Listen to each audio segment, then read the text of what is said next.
aastad need lähevad ning kaunimad päevad jään sinna, kus nooruse maa.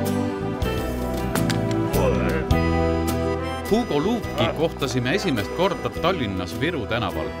Üksikuks jäänud elumees otsis suhtlemist ja mõistmist. Et inimesed temaga räägiksid, viskas Hugo ennast vigast teeseldes tänavale pikali. Aita vissile. Selgus julm tõsiasi, et meie seas on alati inimesi, kes abivajaja lihtsalt maha vedelema jätavad.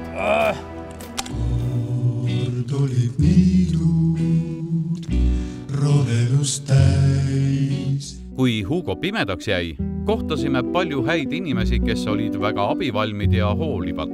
Kus sa lähed? Oota. Tule tagasi, issand jumal, kus sa lähed? Sul kukud surnud sinna.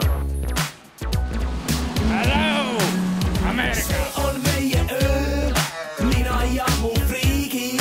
Pervod, naljahambad, öine kaklus ja intriigi. Hugo Luuk käis ka Tallinnas suvist ööelu nautimas. Eesti piduhimulised neiud olid väga rahahimulised. Mis te korrali tahate? Sa oled rõve. Ise oled rõve, siis korrali... Sassi, me tulime siia, et sa nagu... Ma annan meile juua, aga sa oled nii kole siin.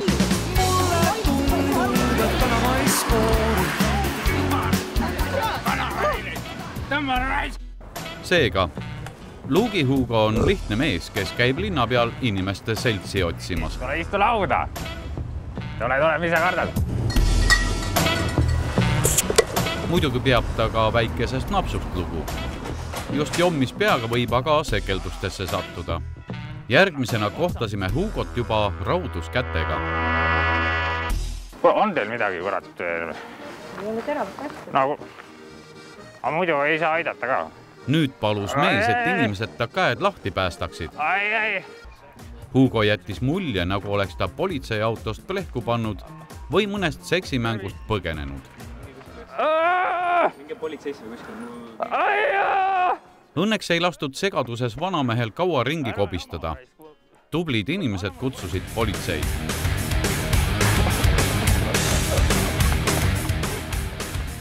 Kodanikud loomulikult seda nägid ja täpselt nii nagu üks õige kodanik peab tegema, teavitab sellest politseid.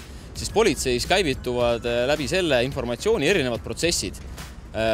Kaasatakse suur hulk patrulle, kes reageerivad sellele sündmuskohal, sest informatsioon esialgne on ju täiesti tõsiselt võetav. Käeraudades inimene, kas ta on pantvangi võetud ja pantvangis põgenenud, kas ta on võib-olla minnast kinnipidamisasutuses põgenenud, kas ta on võib-olla politsei juures põgenenud. Midagi.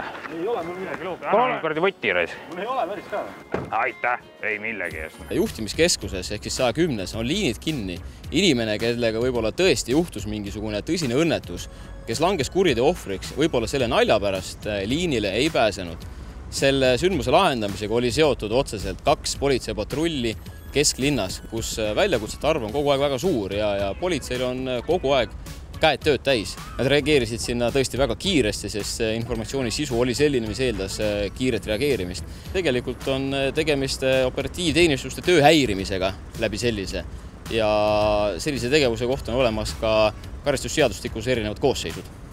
Oleksime võinud seda teha koostöös politseiga, et tegelikult on ju täiesti teretulnud ja ennegi on tehtud erinevaid õppusi, kus siis kontrollitakse reaalselt, siis milline on näiteks politsei võimekus mingisugustele sündmustele või väljakutsetele reageerimisel.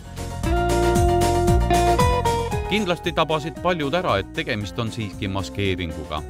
Televaatajad püüdsid pingsalt ära arvata, kes on peidus maski taga.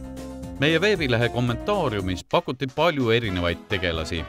Maskimeheks arvati Jürgen Vogelit, Üllar Luupi, tuntud tippsuusatajad Paavo Raudseppa, koomik Jan Uuspõldu ja paljusid teisi. Nüüd aga näitame lõpuks, kes selle maski taga tegelikult oli.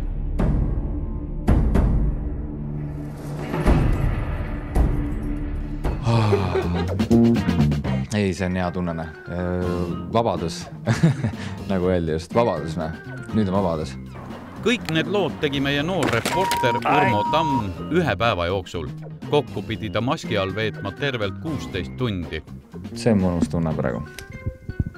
Pea saab hingatada. Maski autor on aga andekas grimeerija Iiris Müntel.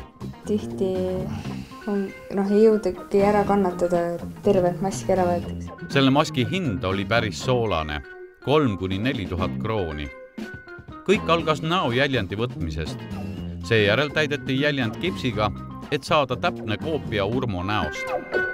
Edasi läks maski valmistamiseni veel nädala jagu voolimist ja mitmete jäljendite võtmist, enne kui sai selle näkku väänata.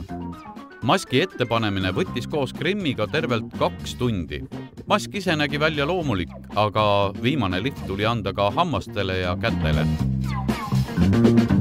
Terve päeva sellist maski kanda ei olnud aga meeldiv. Vahepeal nagu täiega nagu sügeles jõurus, et ma tahtsin niimoodi, tahaks neid abeme ja neid tutte vaata siit alt niimoodi, sest need on nõelaga läbi pandud. Tahaks neid niimoodi kraapida siit, võtta seda kuradi maha. Kui tõelisena aga Hugo mask inimestele tundus? Need, kes nagu ei julgenud väga mul otsa vaadata, et need nagu said nagu ei saanudki aru. Et nad korraks nagu vaatasid nagu mul pilgu, viskasid mu näole ja siis hakkasid nagu mujale vaatama ja mõni nägi kohe ära. Katsetasime, kui abivalmid on Eesti inimesed ja kuidas nad käituvad olukorras, kus peab ligimesele abistava käe ulatama. Meie katsetest selgus, et oleme väga abistavad ja hädasolijad siiski aidatakse. Nii. Nii, et kui te lähete sinna, see on Viru varavat. Aitäh teile.